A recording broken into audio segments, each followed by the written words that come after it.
Columbia, the remnants of a euphoric celebration were scattered across the field at Williams-Brice Stadium long after the thousands of fans who descended upon it had cleared. The hedges that lined the student section were reduced to sticks, pulled apart to serve as souvenirs from one of the biggest upsets in South Carolina football history. A black lace bra was abandoned on the Gamecock sideline. Empty shooters that once held Fireball, Crown Royal, and 99 brand vodka littered the end zones. South Carolina 7-4, 4-4 SEC, which scored just 6 points against Florida 1 week earlier, rebounded in spectacular fashion on senior night Saturday, dominating No. 5 Tennessee 9-2, 5-2, by a score of 63-38, in front of a sold-out crowd of nearly 80,000, for fifth-year wide receiver Josh Vann, who scored 2 touchdowns in his final home game with the Gamecocks. The moment literally felt like a dream. On Tuesday night, I had a dream we were going to beat these guys, Vann said. In the middle of that field with those fans, I just looked back and I'm getting tapped on my head and everybody's grabbing me. It's an amazing feeling.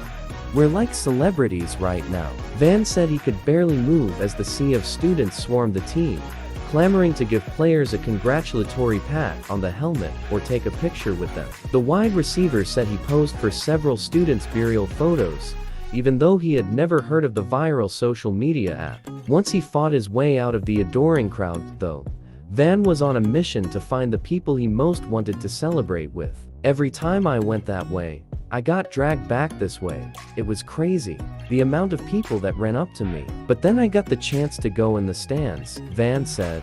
My mom and dad were up there, and we just hugged it out for about 5 minutes, just cherishing the moment. Quarterback Spencer Rattler basked in the glory of his nearly perfect performance as fans rushed the field. The Oklahoma transfer finished 30 of 37, passing for a career-high 438 yards and 6 touchdowns.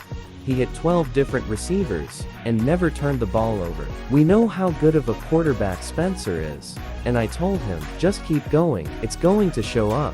Wide receiver Dakarian Joyner said, I'm so happy for him that he got a chance to remind the world who he really is. He is him, and he's going to continue to flourish. We've got his back tremendously. Rattler's biggest competition this season has been against the expectations. His name carries weight.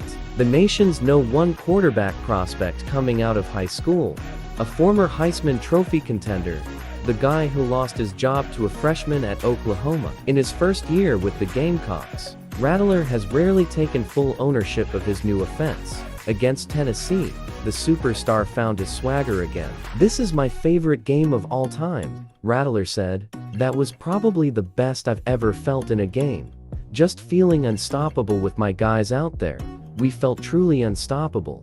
The confidence that game just gave us is just amazing. Coach Shane Beamer, in his second year at the helm of the program, was an assistant at South Carolina under Steve Spurrier. The last time fans stormed the field at Williams-Brice, it was 2010, and the No. 19 Gamecocks upset No. 1 Alabama 35-21. That was a lot of years of our fan base waiting to get to do that, Beamer said. It was pretty cool to be a part of it when we beat Alabama, and it was really special to be a part of tonight. We've got some awesome recruits in that locker room that are celebrating this with us as well. As we continue to build this program, we're going to have a lot of nights like this in Columbia. Beamer's team has not had an easy year, from last week's embarrassment at the Swamp to a bizarre 23-10 loss to Missouri at home 2 weeks prior that snapped a 4-game win streak. But under the lights, in a game dedicated to his seniors, all of whom were recruited by the former coaching staff, Beamer saw the potential of the program that he believed in all along come to life on the field for the first time. I've been saying it every week, and y'all think I'm crazy, but we've got a good football team. And we showed it tonight, he said. Good football teams have bad nights and bad stretches, but this group is frickin' awesome. This is a new Carolina. We get to write the story. I know what that team is about in that locker room, and I'm so proud of them and happy for them. I could keep going for hours.